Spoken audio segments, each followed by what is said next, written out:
Hello and welcome to this breaking news edition of Rinkside Digest. I'm your host, Nick Miller, and today we have big news coming out of Calgary. We have Darryl Sutter being fired from the Calgary Flames after 3 seasons in which he went 110-80, and the Flames went 37-28-17 and missed the playoffs this most recent year.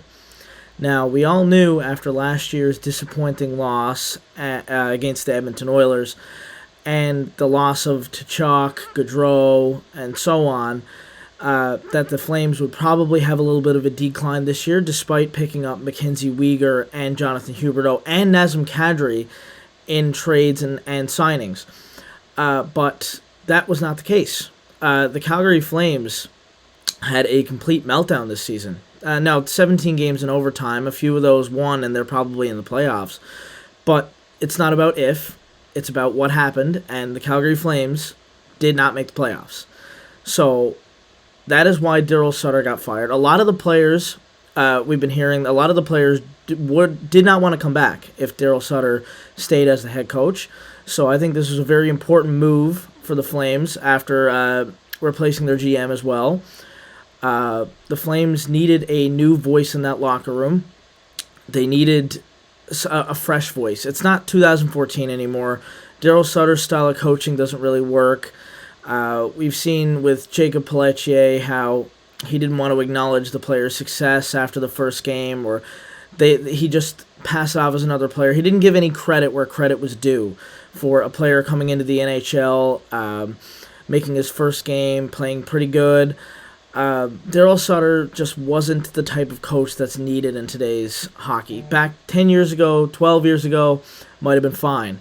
But Darryl Sutter just wasn't working out in Calgary. And hey, maybe he works out somewhere else, but Calgary is not the place for Darryl Sutter right now, especially with all those players having down years. Speaking of down years, I want to talk about Jonathan Huberdeau's stats.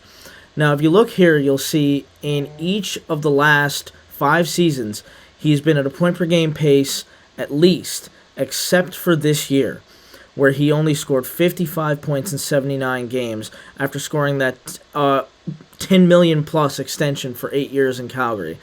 That is not going to cut it if you've just signed a $10 million contract.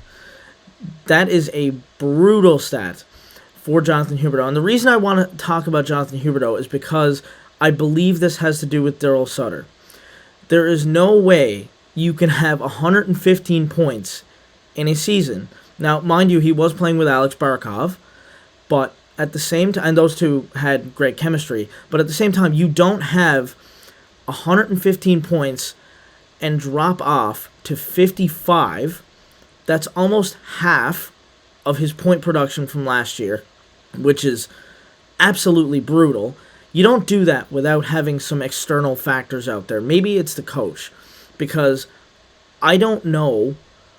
I really don't know what happened to Jonathan Huberdeau otherwise, because maybe he just got lazy, but I didn't watch enough Calgary Flames to know, really, but Jonathan Huberdeau wasn't scoring, and maybe this is because of Darryl Sutter, maybe it wasn't, but there was too many players having a down year to be able to say that it was just all on Jonathan Huberdeau. Darryl Sutter is not a coach for today's NHL. I think teams are starting to see that now, that you need a different type of coaching style. There's a lot of new guys coming in the league. The recycled old boys club is kind of starting to get thrown into the garbage a little bit instead of the recycling bin. So Darryl Sutter, he will be owed $4 million in his next 2 years.